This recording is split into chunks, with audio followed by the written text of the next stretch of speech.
Hello, this video will take a look at SimplyAnalytics, a library database that allows you to display data like consumer behavior data or demographic data from the Census Bureau on a map, or create rankings or comparison tables with that data.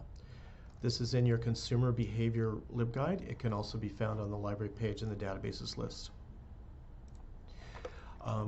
I've already logged in, but you will want to create an account in SimplyAnalytics so that you can save your work. Otherwise, you could spend a lot of time creating a project and then lose all the data when you leave the web page as a guest. So create an account.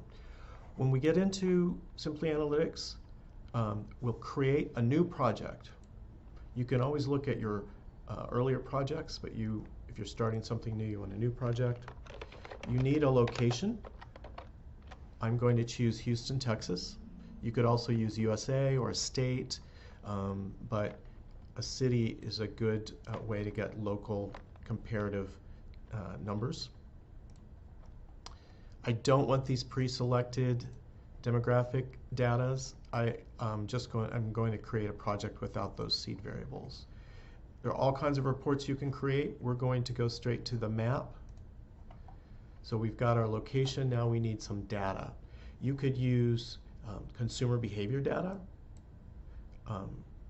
You could use market segmentations like the Claritas Prism segments.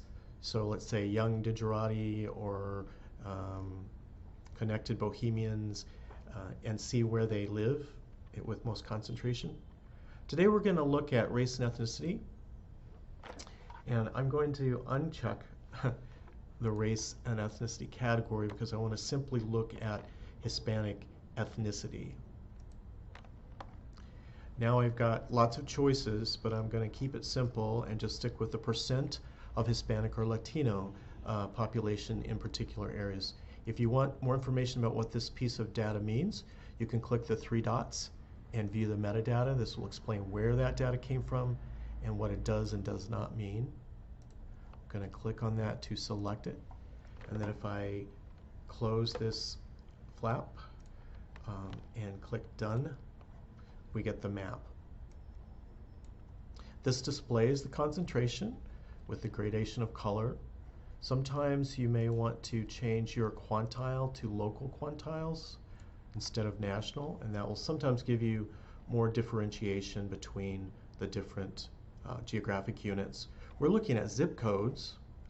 We could choose other ways to display, but we don't see the zip codes. So I want to see those. I'm going to go up to View Actions right here and ask it to show me the map labels. So now we have zip codes. All right, we can export this map if we want, but I'm going to transfer it to a ranking table. So we'll do a ranking.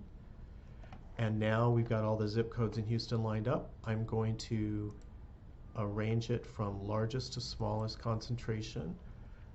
If we wanted, we could add any other piece of data, and that would line up right next to these percentages for the population. So if you wanted to compare, let's say, behaviors related to vehicles or some kind of products, you could compare those numbers with the percentage of Latinos or Hispanics in a particular neighborhood.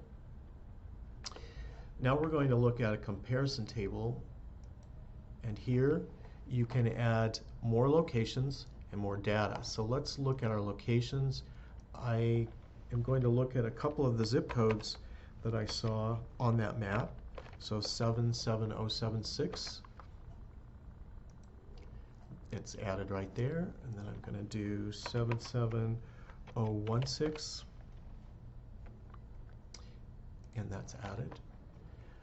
We can move these around, so now you can see this zip code compared to this one, compared to the city of Houston overall and the USA. Now you can add more data to this. You can add as many locations as you want and as many pieces of data. So you could choose another ethnicity or race. You could choose consumer behavior data or market segmentation or other things to add to this to compare across.